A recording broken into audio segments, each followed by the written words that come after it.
Gonzalo, bienvenido. Muchas gracias. ¿Nos damos una vuelta y hacemos la entrevista? Venga, vas a ver qué barrio tan bonito está en Monte Carmelo. Okay.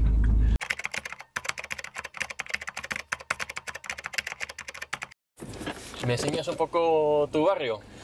Bueno, este es un barrio que se está desarrollando mucho últimamente. Sí, está muy Monte de moda. Carmelo, para sí. que... Muy de moda Pues, y muy apreciado, ¿eh? Aquí, en Madrid. si tienes niños, es de los mejores lugares para vivir. Si no tienes niños, no te vengas. Sí, sí. Porque está lleno de niños por todas partes. Qué bueno. Oye, tú eres un informático, pero ya que te has pasado a otros campos. Bueno... Y además, así tienes un blog, ya bueno, ahora ya es una empresa que se llama El Arte de Presentar. Así que esta es tu oportunidad, preséntate. Muy bien, pues sí, como decías, informático, efectivamente, yo estudié la carrera de Teleco y luego hice un doctorado en informática. Y yo durante 15 años he estado trabajando en seguridad informática. Lo que pasa es que yo dentro de mi trabajo hacía muchas presentaciones en eventos, daba mucha formación sobre seguridad, también tenía que vender los servicios de mi empresa, hacer presentaciones de resultados de auditorías, en definitiva, que pasaba mucho tiempo hablando en público, de manera que en una ocasión, en un congreso, era un evento que me habían invitado, pues esto fue en el año 2007, en diciembre de 2007, pues hice una presentación que, mira, pues para mí fue la mejor que había hecho hasta ese día. Y luego estábamos comiendo los ponentes y me dice uno de ellos, oye, tú, Gonzalo, ¿a qué te dedicas? Y yo le explico, pues mira, yo doy cursos de seguridad, de criptografía, y me dice él, no, tú lo que tienes que hacer es dar cursos de cómo hablar en público. Y ahí fue cuando me planteé, bueno, pues mira, a lo mejor el éxito que tengo yo haciendo presentaciones, formaciones, no es tanto como yo lo achacaba al conocimiento, ¿no? al conocimiento de la materia, sino a la manera como lo enfocaba. Y decidí empezar con un blog de presentaciones en el cual yo compartía aquellas claves que usaba, porque a mí mucha gente me venía y me decía, oye Gonzalo, quiero hacer una presentación, que tengo un evento, ¿me puedes dar algún truquillo de esos que usas tú para que la gente se enganche mejor? Y dije, bueno, pues en vez de ir de uno en uno, hago un blog y así voy a un montón de gente. Entonces yo en verano del 2008, de hecho, estaba pensando, no, joder, tengo que hacer un blog. Y dudaba entre dos temas, pues salud, deporte, nutrición, o hago un blog sobre presentaciones. Miré un poco y me di cuenta que blogs de presentaciones no había ni uno en español, mientras que de salud y ejercicio había montones. Y dije, pues venga, me lanzo, y en septiembre del 2008 empezó el blog del arte de presentar. Pues yo estaba ahí haciendo el blog y como sin ninguna estrategia así de dentro de 2 años voy a comercializarla, pero empezaron a llamarme para hacer alguna conferencia sobre presentaciones, luego para hacer algún taller. Después me empezaron a pedir cursos, con lo cual ya pues tuve que crear un curso de 8 horas, creé ya de 24 horas. Me llamaron de Planeta para hacer un libro y publiqué El Arte de Presentar en el 2011. Bueno, en 2011 es cuando lo escribí, en el 2012 apareció publicado. Sí. Y ya en esa fecha, oye, me daba cuenta que estaba facturando lo mismo por el tema de comunicación que por el tema de seguridad informática. Y dije, pues a mí esto me gusta mucho más, porque trabajo con personas, trabajo en algo que me ha apasionado siempre, que es más, claro, la psicología. Dedicarte ¿no? a lo que te gusta hacer. Pues en ese momento decidí hacer ese cambio y bueno, pues aquí me tienes ahora en tu coche hablando de esto. Pues está muy bien. Pero cuéntame tú, cuando preparas a la gente, ¿piensas en la audiencia a la que se dirigen? Porque me imagino que no es lo mismo hacer una conferencia tipo TED, que tú has hecho alguna, por cierto, sí, o dedicarte a hacer una presentación solamente de presentación de mi empresa, porque quiero vender algo. Claro, eso es fundamental. Para mí, el punto de partida, de arranque de toda presentación es quién es tu audiencia. Y digamos que una cualidad importantísima que tienes que tener es, por así decir, la empatía. Ese ponerte en el lugar de la audiencia. ¿Qué valor le va a aportar lo que yo le voy a contar? O dicho de otra forma, ¿por qué tendrían que escucharme? Porque fíjate, si lo miramos bien, una presentación, en cierto modo, es una transacción económica, en la cual la audiencia a ti te está pagando.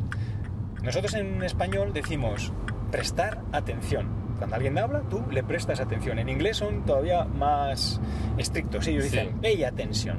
Le estás pagando atención. Entonces, si en España te prestan atención, te pagan atención, tú a cambio, ¿qué le vas a dar a esa persona a cambio de la atención que te está pagando?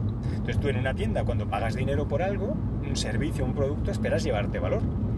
De manera que tú en la presentación te tienes que plantear lo que yo le voy a contar a esta audiencia, qué valor le aporta. Porque lo que no tiene mucho sentido es ir ahí a hablar de ti mismo, de tu empresa, de tu producto. Porque en el mismo instante en el que la audiencia detecte que lo que tú le cuentas no le aporta valor, pues ¿qué va a hacer? Desconectar. Y además hoy en día es muy fácil verlo, porque notas que sacan el móvil y se ponen ahí a mirarlo. Sí. Entonces es crítico, como me preguntabas, considerar quién es la audiencia que tienes delante para crear una presentación que se adapte a los intereses de esa audiencia. Es decir, que le puedas aportar valor a la audiencia que tengas delante en cada caso. Y el PowerPoint es importante, porque también vosotros dedicáis a eso, hacéis unos PowerPoints espectaculares, pero ¿es realmente la clave de la presentación? A ver, yo creo que el PowerPoint es importante, sí, pero más que la clave yo lo veo como el complemento. Para mí lo más importante en una presentación es la historia que cuentas. Y a la hora de contar las historias hay distintas herramientas que te pueden ayudar a que la audiencia visualice mejor la historia.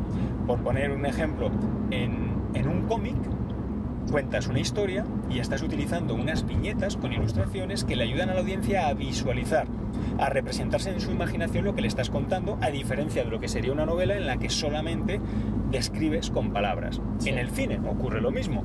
Hay una acción y además tenemos imágenes que nos permiten visualizar con total claridad lo que está ocurriendo. En una presentación puede ocurrir igual. Yo puedo usar solamente las palabras para describir y sin embargo habrá situaciones en las que yo me dé cuenta que, pues yo es que esto no lo puedo explicar bien. Es que hay un gráfico que lo muestra con total claridad, o hay una foto que si yo les pudiera poner la foto es que lo visualizarían al instante. En ese caso tiene todo el sentido del mundo utilizar el PowerPoint, porque lo estamos utilizando como una herramienta de amplificación de nuestro mensaje. ¿Cuál es el uso que se hace habitualmente? Pues es más, casi te diría que es una herramienta como una muleta, como una red de seguridad que usa el ponente para sí mismo. Es decir, en vez de tener que salir ahí, contar algo y que cuando yo necesite... Si no me acuerdo, lo leo. Eso es. Entonces, si no, claro, ya con el PowerPoint no tengo miedo a quedarme en blanco, no tengo miedo a que se me olvide un detalle importante, porque todo está en el PowerPoint. Y esos PowerPoints, ¿para quién están creados?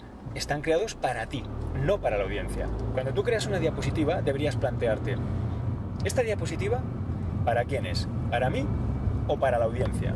Porque si te la pones para ti, ¿qué valor le está aportando a la audiencia?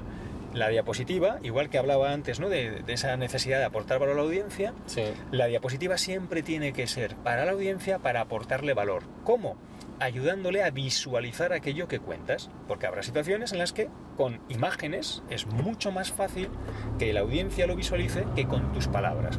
Por eso el PowerPoint es una herramienta adicional, un complemento. Lo importante es la historia, lo que tú estás contando. Y se puede meter una historia se puede crear una historia de casi todo, incluso a nivel empresarial, siempre. A ver, cuando aquí hablamos de historia, podemos, tenemos a veces la sensación del storytelling que consiste en contar cuentos, ¿no? Pues un día un señor iba por la calle cuando de repente tal... Yo suelo tener una visión un poco más amplia del storytelling y yo me centro en unos arquetipos que encontramos en todas las historias. En todas las historias está el héroe, el protagonista de la historia, está el villano al que se enfrenta y hay situaciones en las que en vez de luchar contra un villano, lo que motiva al héroe a salir a la aventura es el buscar un tesoro, buscar la piedra filosofal, el elixir, buscar algo maravilloso, ¿no? Algo extraordinario. Entonces nos encontramos que hay un héroe que o bien necesita combatir un villano que ha venido y está perturbando el orden, está introduciendo el caos, sembrando, ¿no?, la destrucción, o bien ese héroe lo que busca es mejorar su condición, su situación actual, y por eso parte en busca de un tesoro, en busca de alguna recompensa, un santo grial o lo que sea. Y luego tenemos otra figura arquetípica que es el mentor. El mentor es la persona que ayuda al héroe a madurar, a adquirir habilidades, etc. Vale, pues ya tenemos ahí esos cuatro, vamos a decir, arquetipos, ¿no? Está el villano, está el mentor, está el héroe, y luego estaría, bueno, pues ese tesoro, esa búsqueda del grial. Y ahora, ¿cómo encajamos esto en una presentación corporativa, ante un comité de dirección, una presentación de negocio? Pues fíjate, la tentación a la que solemos sucumbir es creernos que nosotros, el ponente, somos el protagonista, cuando es el héroe el protagonista y nosotros no somos el héroe. El protagonista en este caso es la audiencia. Y nosotros, como ponentes, ¿qué somos? Seríamos la figura del mentor. Entonces, ¿cuál es tu misión? Proporcionarle al héroe las herramientas que le van a ayudar a derrotar al villano o a alcanzar ese tesoro. El villano que será la competencia. Dependerá, claro. A ver, pues en unos casos puede ser la competencia, en otros casos puede ser la crisis, en otros casos puede ser una nueva regulación del ayuntamiento. Claro. En otros casos el problema, o sea, ese villano es un problema al que tú te estás enfrentando. El problema puede ser sencillamente que tienes una obsolescencia en tu equipamiento tecnológico y hay que renovar todo y no es nada fácil. O sea, hay multitud de problemas. El problema es que el consumidor está en continuo cambio. La estrategia que habías diseñado, que funcionaba muy bien hace 3 años, de repente ahora está dando mal resultado. Entonces, los problemas pueden ser cualquier cosa. Ese villano no tiene que ser necesariamente una empresa o una persona física. Para una farmacéutica, el villano puede ser un virus, puede ser el cáncer, ¿no? Entonces, bueno, es que hay multitud de personificaciones del villano. Sí. El tesoro, pues ahí puede ser, fíjate, la transformación digital, ¿no? Que es como el santo grial, el introducir la inteligencia artificial en procesos para abaratar costes o para eliminar tareas rutinarias mecánicas repetitivas, por ejemplo, políticas o programas de bienestar, de wellness en la empresa. Eso puede ser un santo grial que está planteándose ahora mismo una empresa, porque no es un problema, no hay ninguna regulación, no hay ninguna normativa que te obligue, es un bienestar adicional, algo que tú quieres para mejorar la condición. O sea, no hay ningún problema, nos va tan bien, fíjate si nos va bien, que queremos hasta meter aquí un programa de bienestar, yoga, meditación, gimnasio, comida sana. Entonces, de lo que se trata aquí, yo tal como entiendo aplicar el storytelling a la presentación corporativa, es vamos a tomar esos 4 arquetipos y yo voy a adoptar el arquetipo, el rol del mentor. ¿Y qué tengo que hacer? Proporcionarle 3 dones al héroe. El héroe, que todavía está inmaduro, incompleto, que no sabe cómo derrotar a ese villano o cómo alcanzar ese tesoro, necesita de mí que le aporte, o bien a nivel intelectual, ¿no? En el dominio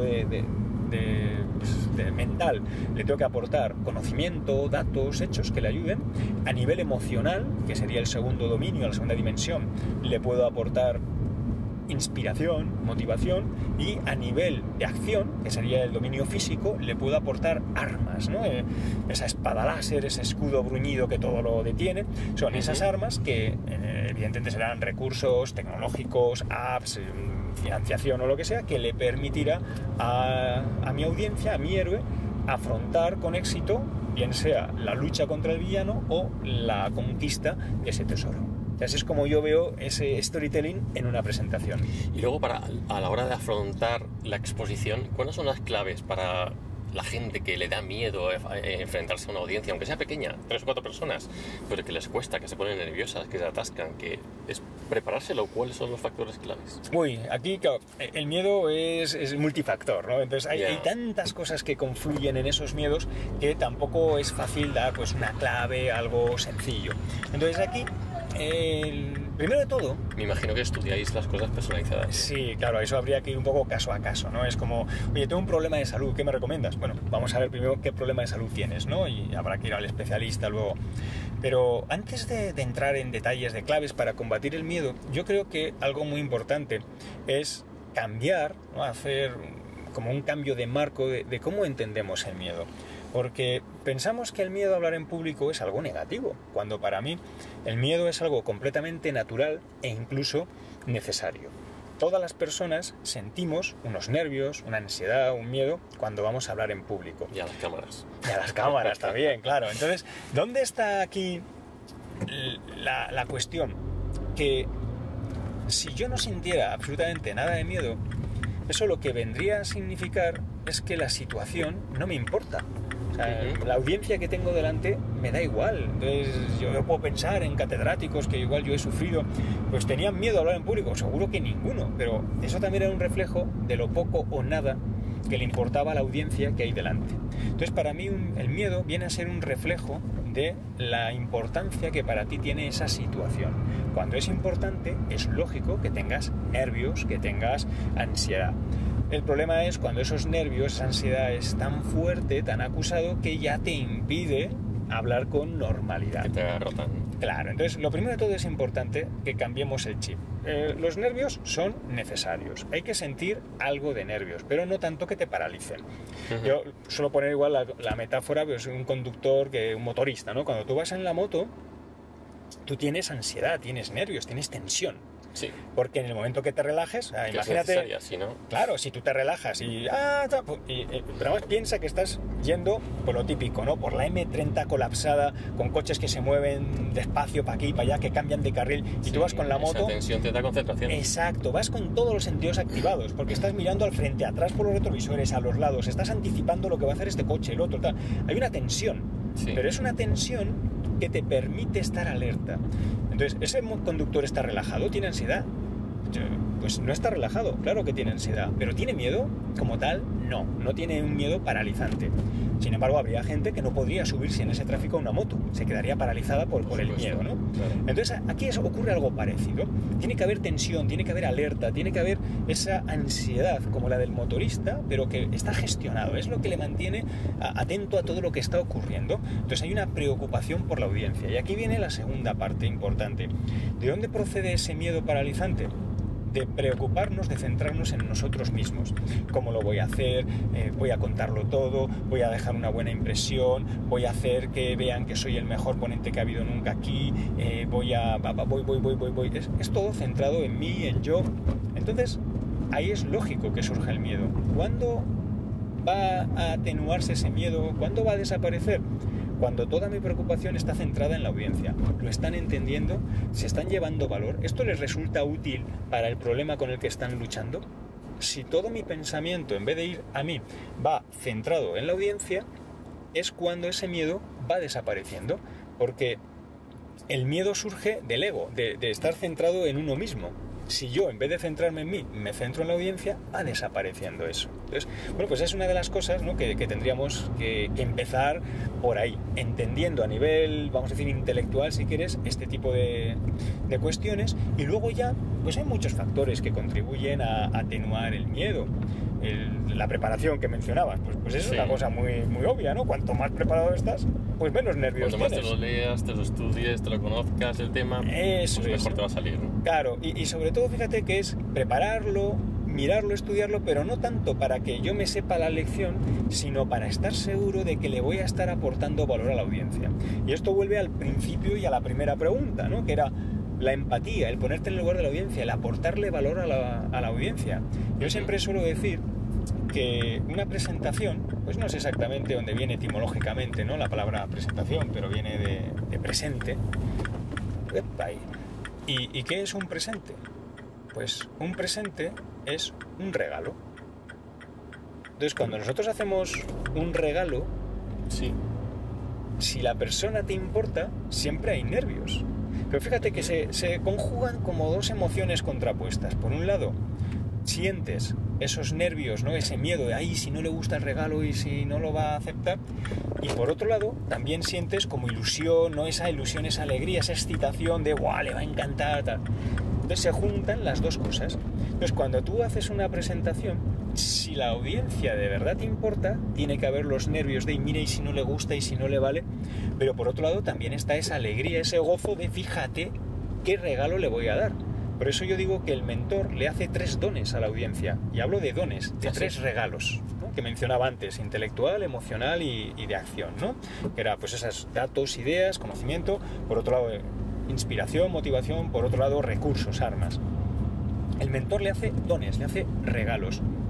Y él no está pensando en a ver si este regalo es el mejor que haya hecho nunca ningún mentor. Seguro que no hay ningún mentor que haga regalos como yo. No, su preocupación es: el héroe se está enfrentando a este villano o quiere este tesoro.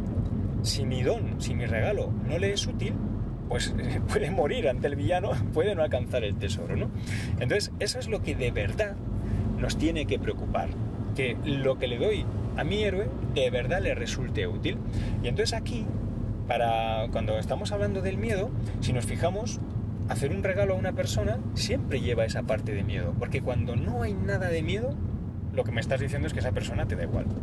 Oye, este regalo, y si no le gusta, pues me da igual, y si no le gusta, que no le guste.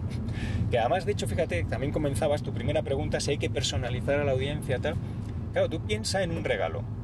¿Tú puedes hacer un regalo genérico a una persona y acertar? No, tienes que pensar en la persona, está claro. Para poder acertar, necesitas conocer a la persona, qué es lo que valora, cuáles son sus intereses, qué es lo que decía que hay que hacer con una presentación. Y entonces tú solamente podrás hacer un buen regalo cuando has estudiado y conoces a fondo a esa persona. Porque si no vas al regalo genérico, el que, bueno, yo qué sé, la corbata o para los hombres o la colonia, el perfume para las mujeres, ¿no? Sí. Que bueno, sí, pues no está mal, pero es genérico. Estándar. Es estándar. Entonces, ¿cómo podemos ir combatiendo el miedo? Pues entre otras cosas, lo que ya nos estamos dando cuenta es que cuando yo cambio mi concepto de lo que es una presentación, van cambiando muchas cuestiones. Entonces, ¿qué me motiva a mí cuando hago un regalo a una persona? ¿Ser el que ha hecho el regalo más original, el más caro, tal? ¿O lo que me motiva cuando hago el regalo a esa persona es aportarle valor? Si en mi caso en las presentaciones soy capaz de hacer ese cambio de chip y pensar no en cómo voy a quedar yo, sino cómo le va a ser de útil, pues ahí, aunque parezca ahora dicho así un poco místico o tal, pues ahí mágicamente no es como que hay un clic que se produce en tu cabeza y el miedo desaparece. ¿Ves? El miedo desaparece en un instante. Lo cierto es que para llegar a ese instante puede llevarte toda tu vida, ¿no? Pero en el instante en que tú entiendes, visualizas, interiorizas de verdad, mira, esta es de temporada, lo que te decía, el mercado este que han abierto, de fruta, verdura, carne, que es casi todo es de aquí, de la zona, ¿no? De Colmenar, de tal, y bueno, son productos de primerísima calidad. Evidentemente es más caro que el supermercado normal, pero la calidad también es mucho mejor. El pedazo de colegio alemán que han montado ahí, ¿eh? Sí, eso también lo hemos visto. Por eso ahora también el FAS ese que habían abierto ahí ha tenido mucho éxito.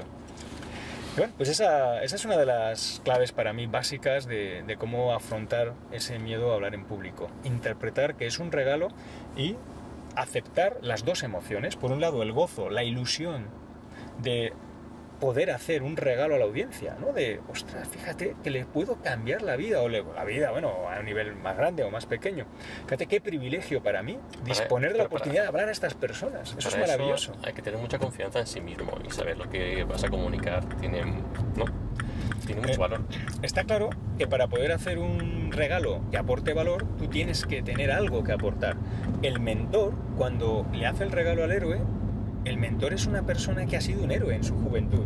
Es una persona que ya se ha enfrentado a esos villanos, que ya ha conquistado esos tesoros. Claro, porque yo lo que no puedo es dar lo que no tengo. Yo no puedo compartir lo que aún no he adquirido.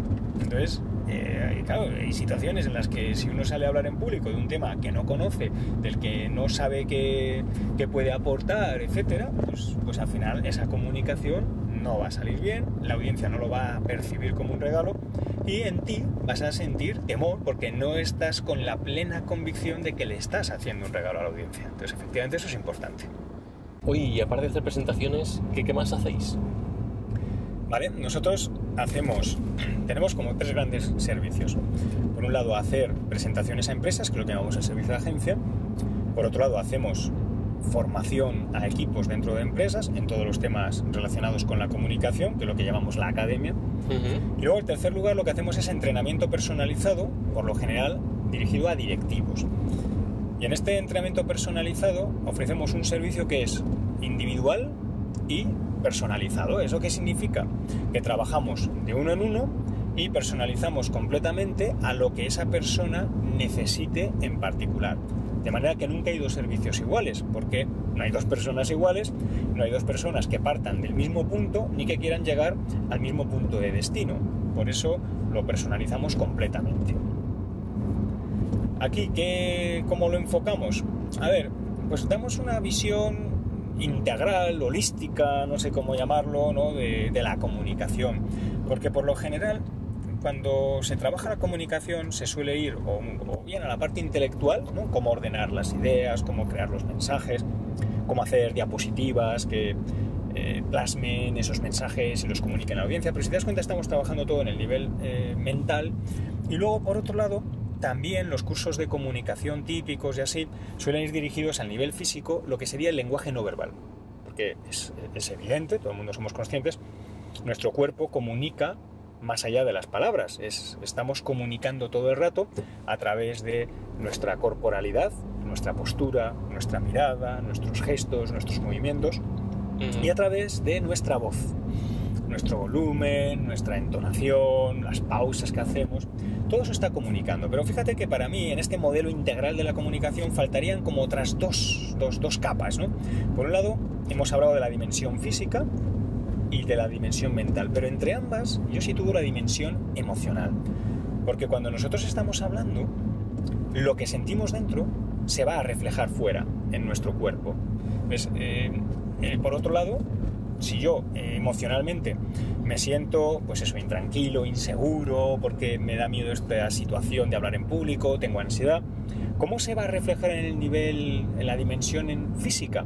Pues mis manos, empezaré a hacer cosas con ellas, me toco, miro, en vez de directamente a la audiencia, pues miro a la pantalla, miro al suelo, me voy a mover nerviosamente por el escenario, mi postura no va a ser erguida, o bueno, va a comunicar esa inseguridad. En definitiva, todo eso que yo siento emocionalmente lo trasluce el cuerpo. Y por otro lado, esa emoción que te la encajaba entre el nivel físico y el nivel mental, también hacia el nivel mental lo que va a hacer es, nos va a desestabilizar. Si yo me siento desestabilizado, voy a quedarme bloqueado, o mis ideas no van a fluir, o no voy a tener esa facilidad de palabra. Entonces, vemos que hay otra dimensión importante ahí. Y además, para mí hay otra cuarta dimensión, que es la dimensión, y aquí aviso, cuidado lo que voy a decir ahora, la dimensión espiritual. Que por espíritu aquí no me refiero a nada metafísico, curioso, nada trascendente. O bueno, lo que quiero decir es en el sentido de espíritu como la razón última de ser de algo. Pues, por ejemplo, cuando dices el espíritu de la ley o el espíritu de la norma, en ese sentido, ¿cuál sería ahí, con esa acepción, el espíritu de la comunicación, el para qué? Sobre todo, ¿cuál es tu para qué último? ¿Cuál es tu propósito? ¿Cuál es el sentido de cada una de tus acciones, de cada una de tus presentaciones o de tus palabras? Entonces vemos ahora que tenemos como una pirámide de 4 escalones: el nivel físico, el emocional, el mental y el espiritual. Y todos ellos están conectados entre sí, y si yo estoy desequilibrado en una de esas dimensiones, ¿qué me va a ocurrir? Se va a transferir a las demás. Entonces aquí un error típico que solemos querer utilizar es: me siento con miedo, nervioso, voy a tratar de actuar sobre el nivel emocional directamente, ¿no? Como diciendo, vale, no tengo que estar nervioso, tengo que estar calmado, me tengo que calmar. Y eso, en muchos trabajos que hay, esto está muy estudiado, lo que consigue es el efecto contrario. No solamente no me calmo, sino que encima me pongo más nervioso. Entonces, en vez de tratar de ejercer control directo sobre el nivel emocional, lo que funciona mejor, y así también continúo dando respuesta a esa pregunta que es tan compleja, ¿no?, de cómo superar el miedo, lo que funciona mejor es actuar desde los niveles adyacentes. Primero de todo, yo antes estaba haciendo una especie de lo que se llama reframing, ¿no?, reestructuración. A nivel de propósito, ¿cuál es tu propósito cuando hago una comunicación? Fíjate que el propósito que está en la cúspide es lo que da sentido a todo lo que hay por debajo. Mi propósito no es quedar como el mejor, ser el primero, ver que todo el mundo lo ha hecho bien, que no, es que lo hago mejor que todos. No, mi propósito era aportar valor. Entonces, eso me va a proporcionar una tranquilidad emocional que no voy a disponer si tengo otro propósito. Luego, por otro lado, yo lo que puedo hacer es algo que funciona muy bien: pararme, detenerme. De esa manera, cuando yo estoy sintiendo nervios y me detengo, hago unas inspiraciones. Esto es lo típico que te dicen, ¿no? En esos momentos, cuando antes de darle la bofetada, ¿no?, párate, ¿no?, y haz unas inspiraciones, ¿no?, y como que todo cambia. Pues yo ahí puedo tomar ese control del cuerpo, detenerme, adoptar una postura de poder, porque una cosa que decíamos, igual que el nivel emocional influye en el nivel mental y el nivel físico, traslucía cómo nos sentíamos, también es cierto que yo desde el nivel físico y desde el nivel mental puedo actuar sobre el nivel emocional. Y esta es la estrategia ganadora, no tratar de ir directo al nivel emocional. Desde el nivel físico puedo detenerme, puedo adoptar ciertas posturas, hacer ciertos movimientos, y desde el nivel mental yo lo que puedo es utilizar ciertas técnicas, que fíjate, algunas vienen ya de la filosofía estoica de hace más de 2000 años, que tienen que ver sobre todo con racionalizar lo que está pasando, un cambio de creencias, digamos. Y entonces así es de esas dos formas como yo actúo. Entonces, ¿qué es lo que trabajamos sobre todo en estos entrenamientos personalizados? En este, pues que es como, ¿no?, como el personal training del gimnasio. Pues lo que trabajamos es darle a esta persona, a este cliente, todos los recursos y herramientas necesarias para que sea capaz de, en estas situaciones, reaccionar, responder de una manera más controlada, de forma que no se vea arrastrado por la emoción. Y luego lo que trabajamos es, vamos estructurando cada uno de esos niveles. Entonces, por ejemplo, a nivel físico, pues tú no puedes ser un buen comunicador, digamos, cuando físicamente te sientes mal.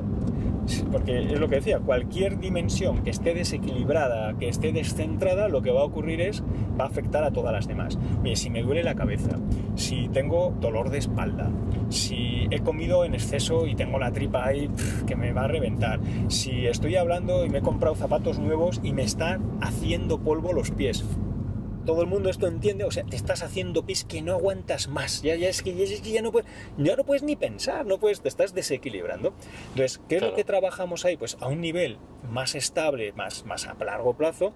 Por ejemplo, trabajamos lo que yo llamo los 4 pilares de la salud, que son la alimentación, el ejercicio... Entonces, ¿qué te influye? Claro, es que todo está conectado. ¿Y cuáles son los 4 pilares? Pues mira, pues te cuento. Los 4 pilares son...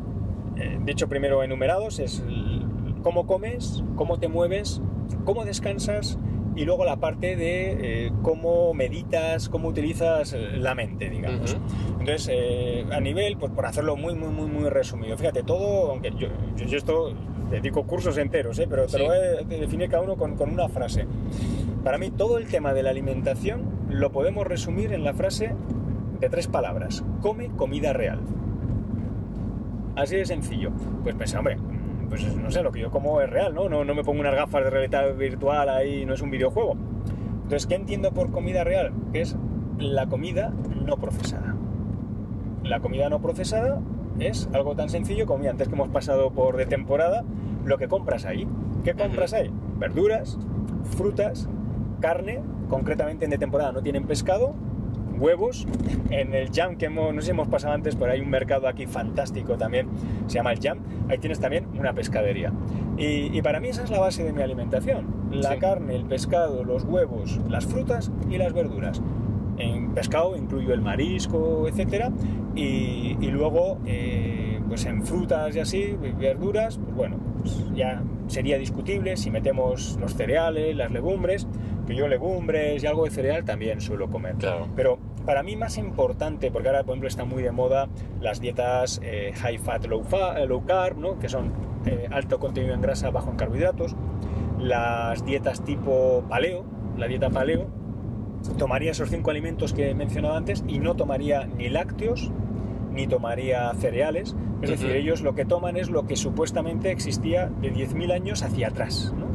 Hace ya 10.000 años empezó a aparecer en distintas partes, pues agricultura. Por eso se llama paleo. Claro, es paleo, la paleodieta viene de ahí, ¿no?, de lo que tomaba el hombre paleolítico. Hasta hace pues 10.000 años, ¿no?, con la aparición de la agricultura y la ganadería, que eso también trajo la ganadería, pues los lácteos y demás. Para mí, en la alimentación lo más importante es dejar de comer alimentos procesados.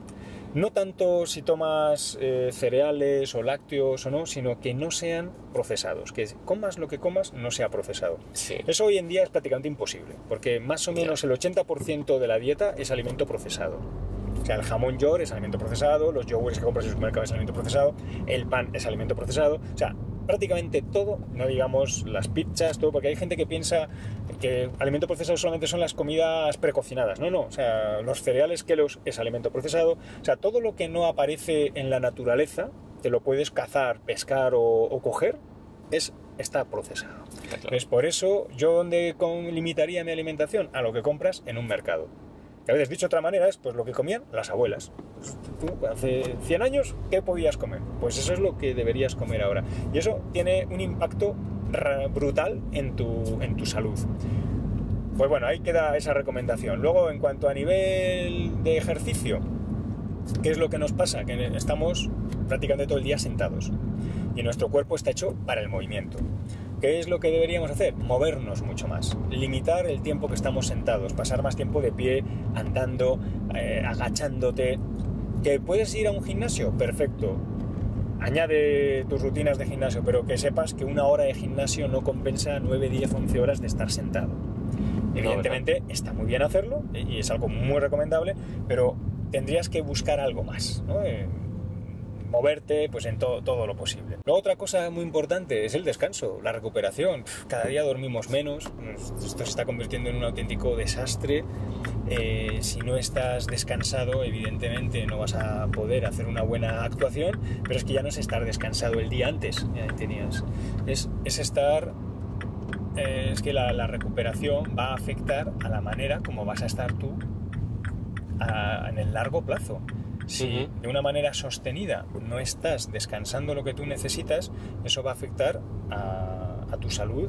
Entonces es otro de los elementos que es muy necesario el introducir una mejora en el sueño, en el descanso, hacer paradas más continuas en el trabajo y bueno, pues ese tipo de elementos que también pues es ya más largo, ¿no? de explicar en detalle.